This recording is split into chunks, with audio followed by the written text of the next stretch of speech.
Hello, everybody, and welcome to the Latter Day Lens. It is so good to be with you this week. I'm your host, Matt. With me, as always, is Shawn. And Melanie is joining us because she's feeling righteous and holy this post-General Conference episode. She wants to let us know what she thought. Melanie, you actually got to go to General Conference, right? Yes, I did. Why did you get to go and everybody else had to watch from home? I have a grandma with connections. You had good seats, right? I had really good seats. Yeah. Yeah. That's right. What does Grandma do? She's a music reader for the Tabernacle Choir. I don't know music exactly what the grader. job entails, but something along the lines of reading music. So my dad also gets the advantages of free tickets to all sorts of cool events the Tabernacle Choir is performing at. But only one of you takes advantage of seeing living prophets and apostles and is more righteous, and that is Melanie. Yeah, My dad that's just true. doesn't sustain Elder Gilbert yet. Matt. I went to General Conference a year ago, but you know, Melanie's at BYU and her fiance hasn't had a lot of opportunities to do that kind of thing, so we're sacrificing for the new member of our family. Melanie, you see how he made it all about him? Yeah, it always is. Well, we'll talk more about General Conference at the end of the episode, but first, somebody wrote in and said, relegating FDR to the lowest tier based solely on Japanese internment feels like a straw man argument that ignores his massive role in ending the Great Depression and defeating fascism. While internment was a moral failure, comparing it to the far more systematic property liquidation and deportations in Canada suggests that FDR actually provided more restraint against public panic than he is being credited for. So that's reaction to your comment, though. What do you? Yeah. This listener was not happy when I said I think that FDR should be one of the worst presidents on that list because of internment. Does this change your mind at all? I feel like okay, so what if the rest of the world is doing bad things? It doesn't make it okay for FDR to do bad things. I mean, I understand like you're constrained by the fanaticism or whatever of the times. I suppose we should judge people of the time that they're in. But it's pretty bad. In my opinion, it's pretty bad to round up U.S. citizens and put them in internment camps because of their nationality or their nation of origin. And so I have a hard time forgiving that stuff. So. Yeah. Good. Okay. I'm with you. Okay. But thanks, listener. Thanks for writing in. We're really happy to hear that perspective. Yeah. Okay. Here's the first thought provoker. Melanie, did you want to say anything about FDR and internment camps? Not really. No. Okay. Yeah. All right. Leave that to the political scientists. Yeah, not a fan of internment camps, but like I'm not a historian. Yeah. Whoa, wait. Melody, you said, maybe revise how you said that. I think I can straight up say I'm not a fan of internment camps. And I'm not a historian. I think it needs to be a but because this listener was bringing up historical context, right? Yeah, and I don't have the knowledge to weigh like how important is this historical context. I think even if I were a historian, I'd still not be a fan of internment camps, but it might be a more nuanced and educated opinion. Okay. That's good clarity. Okay. I'm glad that we have educated listeners that like to point out facts. Yeah. And okay. So there were two stories this last week that caught my attention about sports and religion. So in the first one, I think her name's Delaney Gibb. I don't know. She's a BYU women's basketball player. She explained her team's decision to skip Sunday practice during the women's NIT by stating that her faith in Jesus Christ is simply more important than basketball. The sports world responded with accommodation and respect to this, even adjusting national tournament schedules to honor her beliefs. In contrast, there was another basketball player named Jaden Ivey. He described his religious awakening and labeled the NBA's support for Pride Month as unrighteous and condemned various cultural behaviors as wicked. The Chicago Bulls cut him for conduct detrimental to the team. So here's my question. Is the difference in how these two people were treated based more on the style or the substance of their content? Is society punishing Ivey for what he said or for how he said it? What a This good is question. right up Shawn's alley. Why? It's a great question. No, this is one of those genius questions that Matt brings up. Melanie, did you have an opinion before I offer mine? I don't know, Shawn. You seem really excited, so you should start. Well, to me, remember, okay, what era did we live in where cancel culture became the fad? That was just COVID era, right? Oh, you're muted. Dad, you muted. I think maybe cancel culture predated COVID by maybe just a couple years. So would you consider with the NBA players that cancel culture? I don't know that it's cancel culture. You're not saying an answer. You're asking a new question, Shawn. I know. I wanted to lead it to see if it went into a discussion. Fine, I'll give you an answer. I think that during that whole cancel culture time, it was everyone. A lot of people got confused. Well, there's a big difference between unjustly canceling someone because you don't like what they're saying versus natural consequences to saying things. For example, if I'm employed, if you're employed by BYU and you start saying BYU is doing all wrong, they're actually taking some evil stances on these things, you're literally talking against your employer. Your employer is a private company. It has an organization. It has the freedom to take a stance as you want. So there's going to be a natural consequence if I start fighting against it or attacking it. Right? Yeah. So I don't think this is cancel culture. I think this is just probably a natural consequence to someone deciding to take a stand for what they believe in. And that's okay that there's consequences to it, right? Take them. Take them. So, if you believe what you're saying, take them. So the conduct detrimental to the team, I'm guessing, is that he said stuff against the NBA support of Pride Month, right? He says in his thing, NBA should not be supporting that because the NBA is supporting sinful behavior, and that's wrong. So that's what they're saying is detrimental to the team. But I would say that that's not conduct detrimental to the team. That's him expressing his personal beliefs, his personal faith. How does it hurt the Chicago Bulls if he says that he doesn't support Pride Month?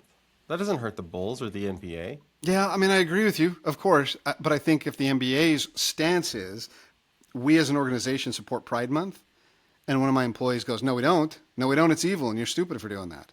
Doesn't that... I mean, that's right. If I choose to work for a private organization, it's a free exchange. Yeah. Because Okay. I think like we've been able to see a lot of the value of athletes, right, and public sports figures is their ability to be used as a symbol, right? And so the minute you have one of your symbols, your big name basketball players saying, I don't stand for what this organization stands for, then they lose some value inherent is to like part of their job is to be a symbol and they can no longer be used that way, which is harmful. Well, so what I think they're actually being punished. I think that Jaden Ivey is being punished not for the substance of what he said, but for the style of how he said it. Yeah, I can agree with that, though. Yeah. Right, because what Delaney Gibb says is, look, I'm not going to do this because I believe that religion comes before basketball, and if Jaden Ivey if it was about himself. Right? This is my belief. And like if he were to say, for example, I'm not going to listen to rap music anymore because the lyrics in it, it glorifies things that I think are evil. Which is what Nobody's going to get mad at him. What's that? That is what he does say. He says that. No, he doesn't say I'm not. That's in his rant, right? Yeah. But he doesn't put it on him. He puts it on you. You shouldn't do that. You shouldn't listen to that. This is bad. So that's what I'm saying. It's the style where he's like preaching to other people, telling them what they should or shouldn't do, rather than putting it on himself, saying, I've decided, if he wants to come out and say, I'm not going to support Pride Month anymore because I think it's evil, that's different than saying the NBA shouldn't be doing it. And that's why I think he's in trouble. I don't know if I agree, Matt. She's saying the same thing. She's just because she's got a softer approach, she's still saying, I have a belief system that goes against what you guys believe in. I'm right and you're wrong. She's still saying that. It's still an attack. Yeah. It's just a soft, more kind attack. But it is still about her personal beliefs, and it is judging the organization. I think it's the same. Yeah, he was more direct. His tactics weren't as good. Like if I say, you've got a belief system, my company, my organization, my tournament has a belief system, and I've got an opposing belief system, and I believe that I'm right, and I believe that you're wrong. Now, it doesn't matter how softly I say it, you're still signaling that I'm right and you're wrong. That's what she did. Yeah. Well, if the NBA is punishing him for saying that he believes that Pride Month is wrong, then that's wrong. Like, Okay. I personally think that it doesn't matter who you are as a business. Individuals have a right to publicly express their beliefs, and you shouldn't be able to fire when you sign a contract that says I won't engage in conduct detrimental to the team.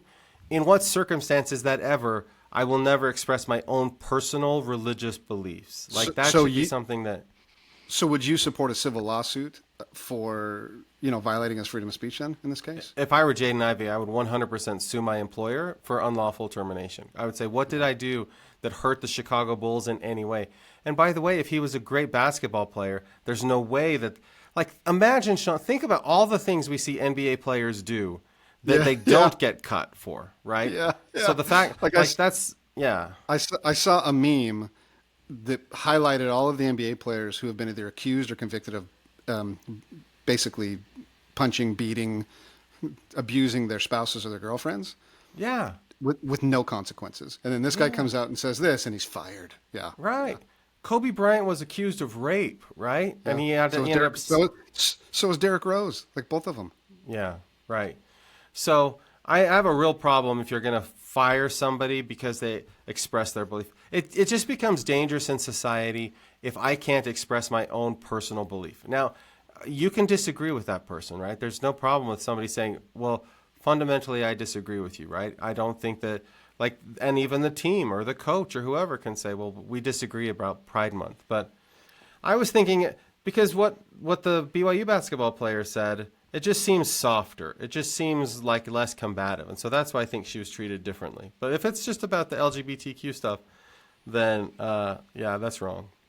Right. Yeah, I think there might be room for nuance between implied calls for change and explicit calls for change. Right? Was it Delaney? Delancey? Mm-hmm. Yeah. She was in her statement, there was an implied we shouldn't have to play on Sunday. But she wasn't telling people that, right? She was just saying, I'm not going to play because I feel like my faith is more important. And I think just generally, if you're willing to stand up there and say, I will take the fall for my actions, even if I don't think that I should, I'm willing to do that, then it opens the door for more genuine communication and change. Whereas if you're saying you have to go my way or the highway, then there's less room for a conversation. I was watching the comments on the guy's videos on Instagram, and people were like, I'm more concerned that you're recording this video while you're driving a car. Please put the phone down. Amen. All right. Melanie gets the points on that one. Oh, congrats, Melanie. You just gave me points because I talked last. Okay. All right, so there's a current Supreme Court case. It's challenging a 2025 executive order from President Trump that seeks to end birthright citizenship by reinterpreting the 14th Amendment. This amendment states that all persons born in the United States and subject to the jurisdiction thereof are citizens. The administration argues this phrase should exclude the children of undocumented immigrants. Representing the government is Solicitor General John Sauer. The Solicitor General is the top lawyer who explains and defends the president's legal positions before the Supreme Court. During the hearing, Justice Neil Gorsuch asked if Native Americans are birthright citizens under this new law. Sauer struggled to answer, first suggesting they are only citizens because of a 1924 law. However, he eventually admitted that they should qualify because they are lawfully domiciled in the United States. This confusing exchange raises an important question. Is this legal challenge based on a consistent view of the Constitution, or does it reveal a specific desire to exclude certain immigrant groups? Melanie's first. Go, Melanie. Yes. I'm not a legal scholar, but it feels like it's based on a desire to exclude. Why? I think because I imagine the case they're building against immigrants is based off of the clause subject to the jurisdiction thereof, right? Yeah, yep. And I think we know that Native American reservations sometimes exist under slightly different laws. Right. Than the general federal populace, right? They are not subject to the jurisdiction of the United States in all ways. Right. They are independent sovereign nations within the United States. Right. So if we're willing to allow them birthright citizenship, then when they're not subject to the... I think it's a complicated issue. And it feels like this case is being used to target immigrant populations. And I don't necessarily think it should be used that way. Like, if they're going to really hammer home the subject to the jurisdiction thereof, then they should hammer it home equally, right? Against the natives, against the immigrant populations, against people homesteading out in the middle of nowhere and not paying their taxes. It should apply to everyone trying to live outside of the jurisdiction of the federal government, not just a targeted population. That's a strong case, Shawn. When you guys assume immigrant groups are targeted for exclusion, why? Based on what evidence order. and why? Based on the executive order. Yeah, but why immigrant group? Like, what do you mean by immigrant groups? Do you mean minorities? Do you mean anyone from Ireland? Do you mean undocumented immigrant groups? I mean, because you said it was focusing on birthright citizenship, right? Which is the idea that children born in the United States to undocumented immigrant parents. Yeah, but your question is, reveal a specific desire to exclude certain immigrant groups. So what do you mean by that? Do you mean like just racism, undocumented? So not certain immigrant groups, but immigrant groups in general. No. Well, no, just in this case, it would be just undocumented immigrants, right? They want to... So what I'm saying, the question is, they're not really concerned about the Constitution. What it is they're really concerned about saying, we want to make sure that undocumented immigrants' children are not legal citizens. Like, they really want to target that group. So what can we think of as would be a motive for that? I can think of one. One realistic one that doesn't come from the limited viewpoint of just everyone's racist. Well, I personally think that ultimately it depends on who we're talking about, but I think the Republican Party, let's just say the MAGA crowd, I think that they don't like any non-white immigrant groups. So they want to restrict all non-white immigrants to the United States. So you believe, that's what I was looking for. You believe that it's a racist based on racism. They hate brown and black people. I wouldn't say hate. And like Asian you don't. It doesn't have to be hate to say we don't want you here. What is it? There is a fear in their minds of a different demographic. Right. See, I don't know why we can go there. Couldn't you argue that birthright citizenship gives motive to people to get here by any means possible instead of going through a legal or an orderly process? Isn't that a more realistic drive instead of just concluding that people within a certain political party are extremely racist? But they are racist. But no, what I'm saying, the question isn't are Republicans doing this because they're racist? The question is, are they doing this because they really care about the Constitution and they're trying to follow the Constitution? Or are they more interested in making sure that, are they more interested in the policy outcome? And so they'll argue whatever they need to argue just to get the Constitution to fit the thing they're trying to do. You see what I'm saying? So the question isn't, are Republicans racist and trying to hide that? The question is, are Republicans, when they say, we love the Constitution, we revere the Constitution, we want to follow the Constitution, are they sincere in that? Or are they just trying to now use the Constitution to twist it so that they can get what they want in terms of policy? I mean, can it be both? I mean, the Constitution isn't it's not clear in every doctrine. It's not clear in every rule or law. So there's all kinds of judgments that come across that switch the meaning of the Constitution in various ways, right? Sure, but is it possible that they revere the Constitution and think that this is a gray area that needs some judgment? If so, then why would they not? Then if you really revere the Constitution, right, and if you really say, okay, we've got to do what the Constitution says and follow it, like to the letter. And by the way, let's do the original intent, right? Because they say we have to go to the original intent of the document. So if you really want to say we're going to argue the original intent, then why do you now say, well, Native Americans, it doesn't actually apply to them? Because original intent, Native Americans would not have qualified as citizens at that time under the original intent. If they were talking about subject to the jurisdiction means that you're the way that they're defining it now. Like, to me, it feels like the Republicans are trying, that they've decided they don't want undocumented immigrants' children to be U.S. citizens. somebody goes through the Constitution and tries to find some like legal ambiguity so they can twist it in a way to make it fit. And now they're trying to make that argument, but it's not logically consistent with what they're making the argument to be. So, and I feel like if they cared about the Constitution, there's an established amendment process, right? And yeah, it sucks and it's kind of complicated and convoluted, but if you're talking about the citizenship of actual living people, maybe a complicated process is far more necessary than governing by executive order. But if it is a gray area, then there's room for debate, and isn't that what's happening? The debate is happening. If it's a gray area and there's room for debate, then you have to take your side of the debate and stay consistent in your side in the debate, and not change your position based on the group that you happen to be talking about. Right? That doesn't sound like what any politician does. That seems like all maybe politicians. the question shouldn't be, do Republicans care about the Constitution, but do politicians care about the Constitution?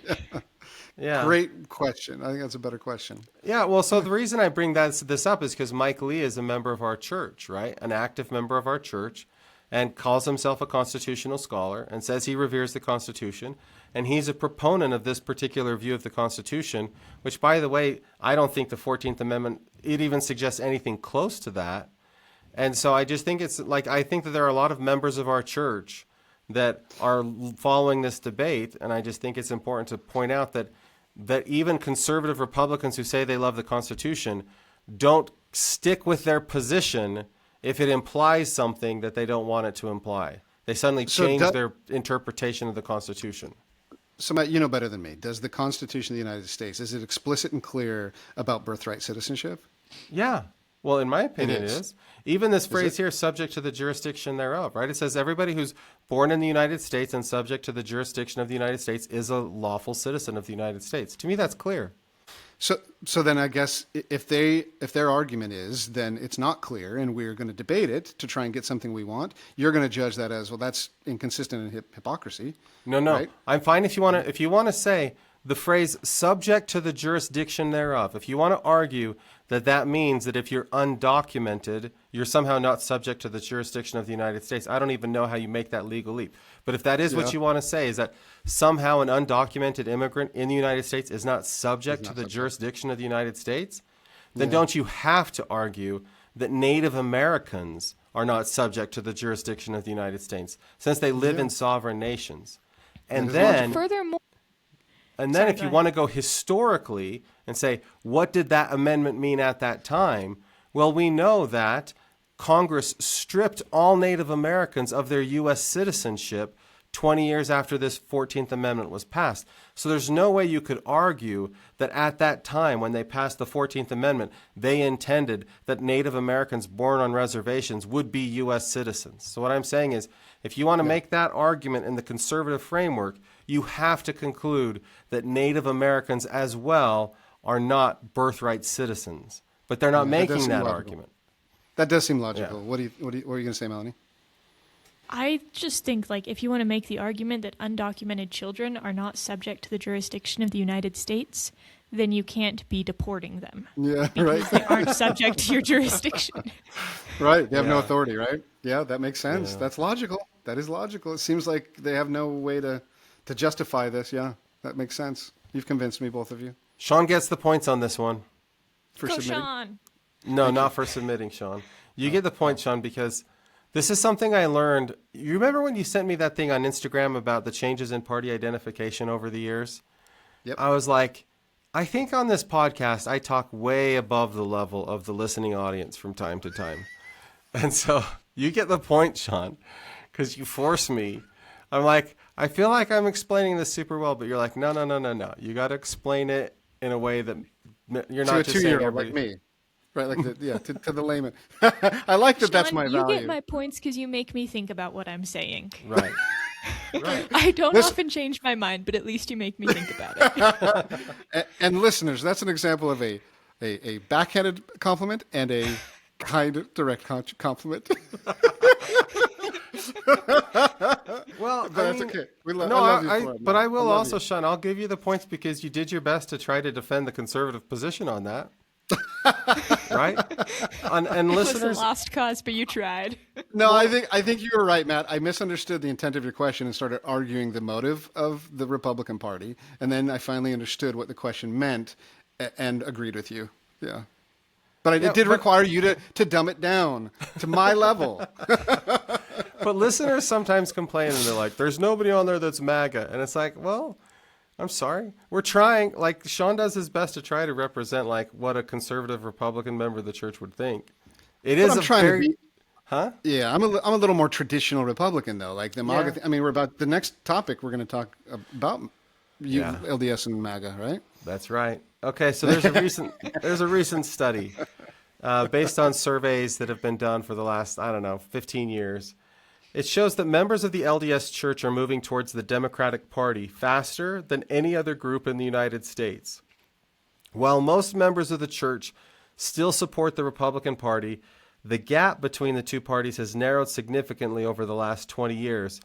This shift is partly due to a Trump effect, as many voters feel the current MAGA movement conflicts with religious values like kindness and civility. Additionally, younger and more educated members are becoming more progressive on social issues such as immigration and racial justice. And I would add the LGBTQ stuff, although the people didn't say that. Experts believe this trend may continue if the Republican Party maintains its current style or if church members continue to achieve higher levels of education. So this is the big question, or this is just the question with this. Is the Republican Party moving away from the church and its values? Is MAGA inconsistent with the moral teachings of the church? Go first, progressive young Melanie. This is a hot topic for me because Oh, I good. have found that for myself, my political leanings do lean significantly more progressive than MAGA. And for me, it feels like all of my beliefs are deeply, deeply rooted in the morality taught by the church. But I have a number of friends who are part of the MAGA movement and who are also faithful members of the church. And so I don't know if I can say for sure that the Republican Party is not aligned with the church. Like, that's how I feel. Like, if it were a world of just me, I would say that. Okay. But I have enough friends who are faithful members that I don't know if I can make that as an umbrella claim. So what I'm hearing from you is, in your head, you can't see how anyone could be MAGA and align with the moral teachings of the church. But since you know some people who do, you are willing to accept that it must be possible. I don't think she said that. Oh, is that what she said? It is kind of what I said. Oh, okay, good. Okay. Like, I don't get how they are that way, but they are, and I trust them. Mm-hmm. I mean, what a humble and wise, like, honestly, Melanie, like, impressive answer. Seriously, I don't mean to joke. Because that means that you are going, like, I have a belief system politically that is driven by my belief system religiously. And I'm willing to look at other people who have the same faith that I do, and they come to different political conclusions. And so I'm going to judge them on their religious level, not on their political level. Yeah? Yeah, that's what I try to do. I mean, that's awesome. The world would be such a great place if they were all Melanies. Honestly, that's Thank incredible. you, Shawn. Thank you. Okay, Shawn, I'm going to just answer the question since you didn't answer the question. Oh, okay. I was just praising your daughter. Oh, okay. Okay, go ahead and answer then. Okay. Okay. I think the leader of the MAGA movement is clearly an example of exactly what you said. Like, everyone that I talk to who is Republican and an active member of the church, most of them, not all, but a lot of them say the same thing. Like, how can we support a guy who is so immoral? That goes against, he himself lives against every standard of our belief system. There are a few active members of the church who I know that are very supportive of his policies. Not his behavior, but his policies. And that's the most common thing I hear. But that doesn't explain this shift. That doesn't. So, yeah, I've scratched my head. I can't say, Matt, that the Republican Party is moving away from the church and its values. Donald Trump is an example of moving away from the church and its values, and you could argue that he is the Republican Party, but I don't know. I think the MAGA movement itself isn't necessarily inconsistent with the moral teachings of the church. Can you really say that? I can say that there are elements of where the Republican Party is going today and led by the MAGA movement that is definitely inconsistent with the church. I think go ahead. that the MAGA position on immigration is inconsistent with the values of the church.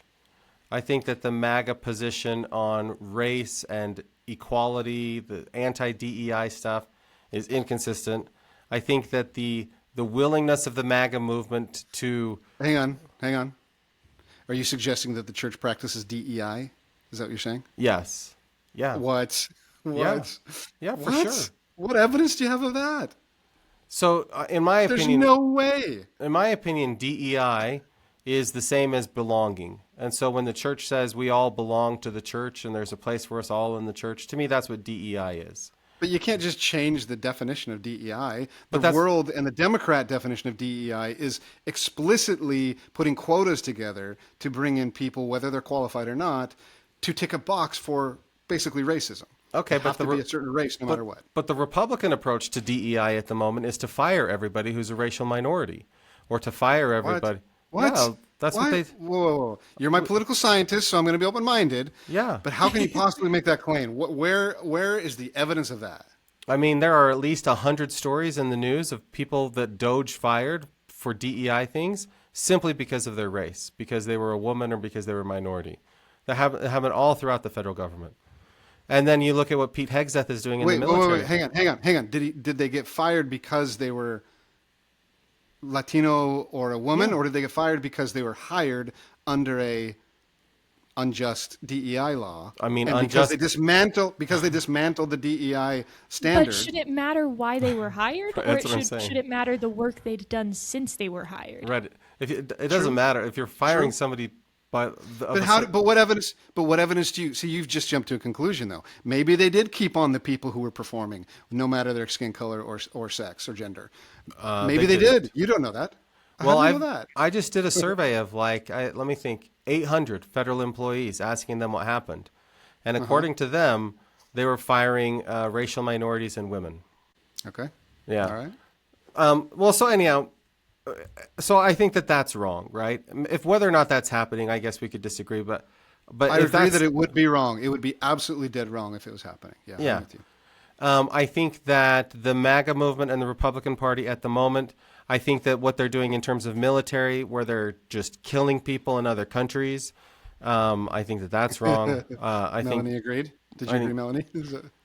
I have thoughts about what's going on militarily right now. Yeah, Trump's discussion of war crimes, like their willingness to excuse, right? Like some people get blown up and destroyed. So there are definitely things where the Republican Party is moving that are inconsistent with the moral teachings of the church. What I can say is... Oh, go ahead. I would say, though, I have friends that are Republicans that because they feel like that society has gone too far in pushing, in promoting the LGBTQ agenda, specifically transgender rights. I could see how somebody would say that that's consistent with the moral teachings of the church, being concerned about that. I think that there are people who support Republicans because they're concerned about the moral decay of society and the erosion of the family, and they feel like the Republican Party is more supportive of families. And I can see policies in which Republicans seem to be more supportive of the traditional nuclear family. And so I can understand why some people would say some aspects of the MAGA Republican Party are consistent with the church. So my ultimate conclusion is, like all political parties, there's some things where the Republicans are consistent, and there's things where they don't support the church. I mean, that's the right answer, right? These parties are man-made. They are power-influenced. They are money and profit-driven. There's no way they're going to be consistently right on moral issues. They're going to follow the votes, follow the money. Yeah. But I will say I believe that most members of our church who are MAGA were raised Republicans. They were raised in an environment where the church and the Republican Party fit together, and they're not, I'll just say maybe politically sophisticated enough to see how maybe they don't need to support the Republican Party and everything, right? And young people are not raised in the same kind of environment in the church today. We have more Like, Shawn, when you and I were growing up in the church, almost all the church members came from like this Utah world, and it was gradually sort of spreading out. But that's not the world of today. Today, you have people joining the church all over the world, and they're coming to like the BYUs and the BYU Idahos, and they're bringing those views with them. And as they interact with other people at those places, that's what's making people more progressive. It's that Melanie's experience at BYU is completely different than our experience at BYU was. Because, Shawn, if we met a Democrat at BYU, what would we have said to them? It would have been like, what's wrong with you? Like, what, do you hate God? Do you hate Jesus? Do you think you would have back then? Oh, for sure I would have back then. Are you serious? Do you remember Elder Caton and the MTC? Where I sure do. We were all talking about like real hardcore conservative stuff, and he's like, I would actually call him a conservative, but he was from Iowa, and he had like a little bit different views. I remember he said something about like the artwork in the Ensign magazine wasn't the best art he'd ever seen in his life, and we were like, you heretic, you horrible person, how dare you question the Ensign I wasn't reacting that way. Maybe you were, but I wasn't. Oh. Well, he would say stuff, and we'd be like, what? Yeah, okay, anyhow. Okay, so but you've now shifted to a bit of a tangent on the question, and you're trying to now discover what is the reason that there's this 20% or 10% shift left in the church, and you're suggesting it comes from a more diverse culture in the younger generations of our church. That's what the reason is. That's what you're thinking. That's what I think. Melanie, what do you think? I think there's something to be said for what my dad's saying. I think, like, I don't know, we live in the information age or whatever, where there are so many connections all over the globe and all over the country. And I think a lot of people's political ideals, especially in my generation, depend on the social media sphere you fall into at the ages of like 12 or 13. So you guys are sheep. So millennials and Gen Zers are sheep. Excuse me. Everyone's a sheep. It's not just us. We're all sheep. Right. Right. And Shawn, you didn't like it before when I said something about political sophistication, but this is the thing. If you grow up in a world where Republican Party and church are the same thing, and then you encounter this other world that tells you like some of these things of the Republican Party that you've had tied to your religious belief systems are not true, it actually ends up attacking your faith in Jesus Christ. I've learned, because I teach political science at BYU Idaho, so I have to be so cautious. You see that. And how I like, how you peel back those layers. And so, like, the fact that there's so many members of our church that are Republican and that it's shifting, I'm just saying what's happening is that people are not coming with things so tightly connected as young people today as they were when we were younger. And so you can peel things back a little bit more, but you still have to be really, really cautious.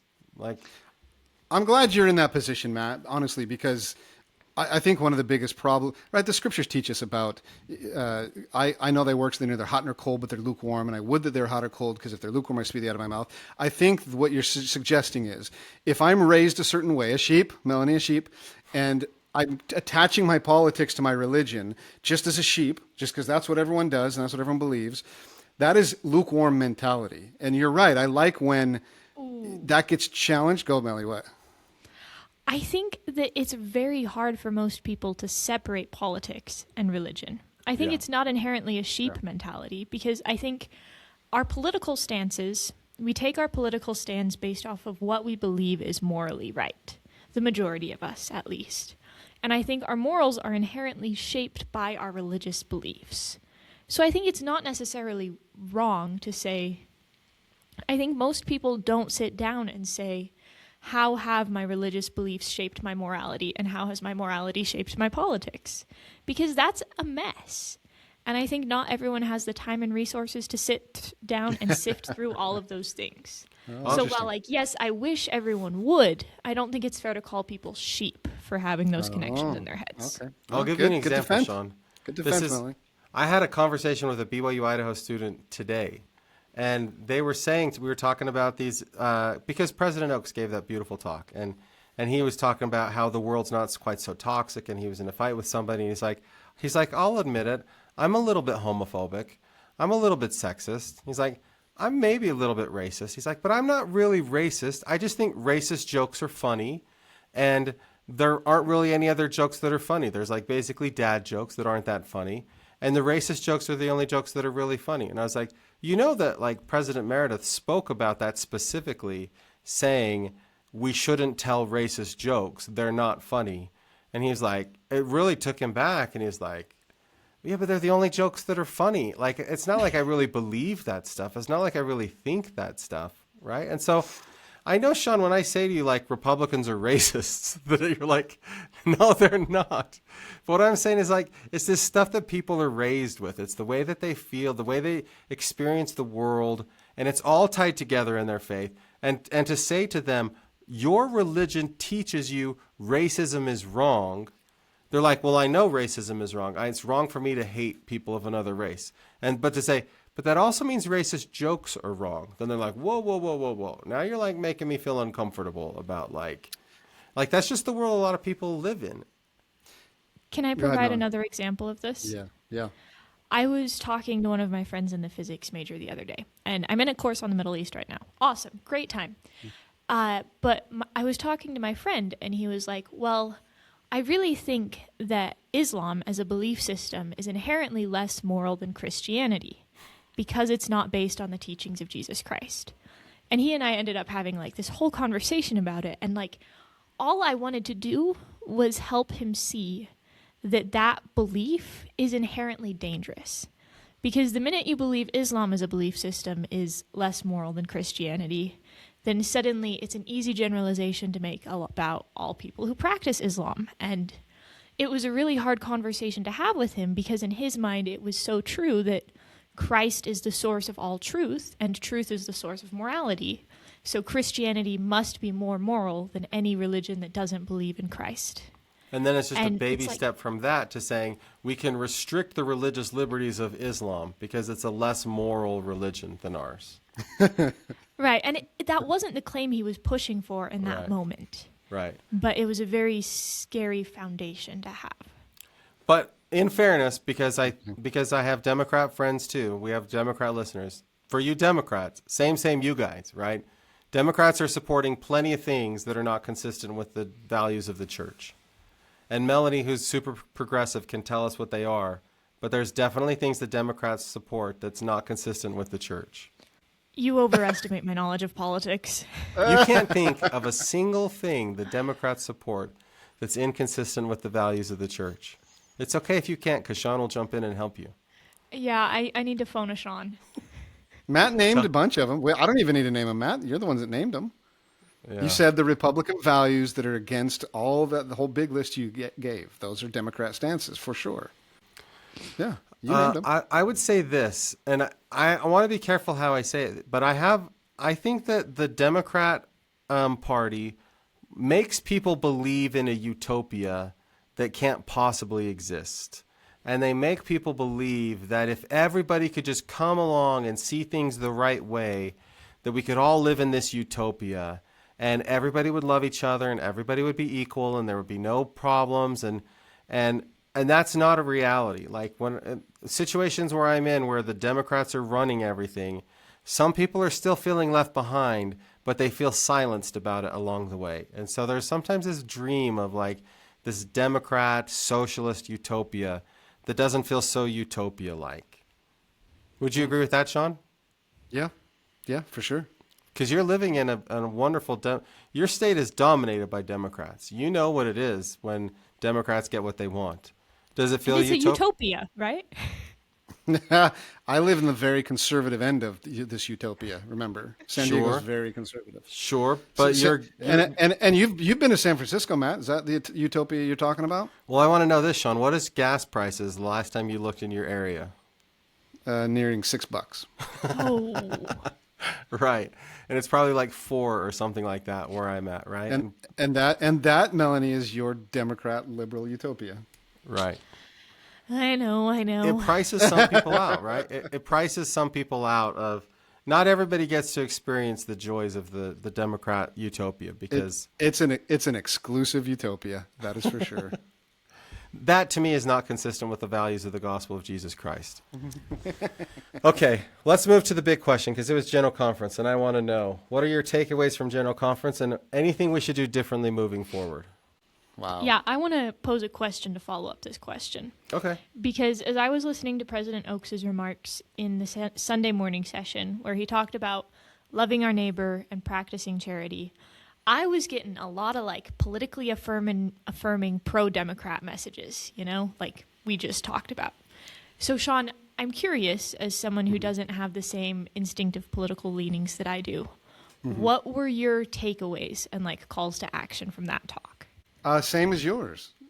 Okay. And I think I think it was the not concluding that a Republican or Democrat party had anything to do with it. I don't conclude that, but I think that was a theme throughout most of conference and most of the talks was God values the individual, whether it's your neighbor, whether it's the least of us, and we need to make a shift to value the individuals more so than their party affiliation, more so than their skin color or their financial status, whatever.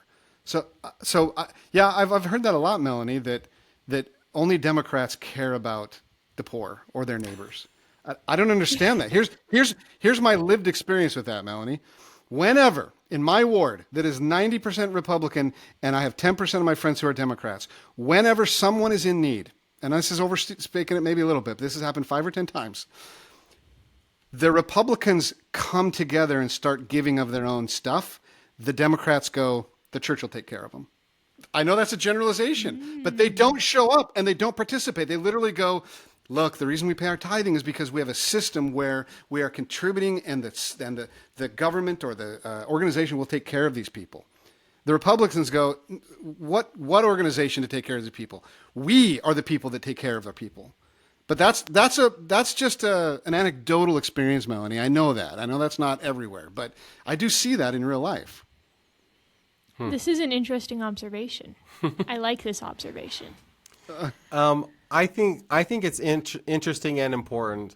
The two messages that were repeated from President Nelson was number one, peace, and then number two, the importance of personal revelation. And President Oaks just said it in a little sentence in a BYU devotional, this idea that Satan is getting good at deceiving people. And if you don't know how to get revelation, you'll be led astray. And that was a bigger theme in conference. A lot of people were repeating that. I think it's really instructive that like those are the two things, because I think that is what people struggle with. It is hard to make peace. And I think that's why we do this podcast, because I think that it's important for people to see you can disagree about stuff and still be peaceful. But also I think the other reason we do it is because the more you can kind of peel away at some of that stuff, the easier it is to make peace with those around you. So like I was thinking about on another podcast I do with my sister, we interviewed an active member of the church who's gay. And we also interviewed an active member of the church who's transgender. And I think Palestinian. Yeah. Yeah. You did an active member who's Palestinian, right? Yeah, that's right. And I think sometimes it's really, really helpful for us to see that these people we see as adversaries, right? That's the word that President Oaks used. These people we see as adversaries are members of our church. They're among us. And as soon as we start putting people in boxes and saying, you're my adversary, you're not welcome here, then we're messing up. So question, Melanie, why do you associate everything, or do you, that Matt just said with the Democrat Party? Why do you associate that with a political party, or do you not?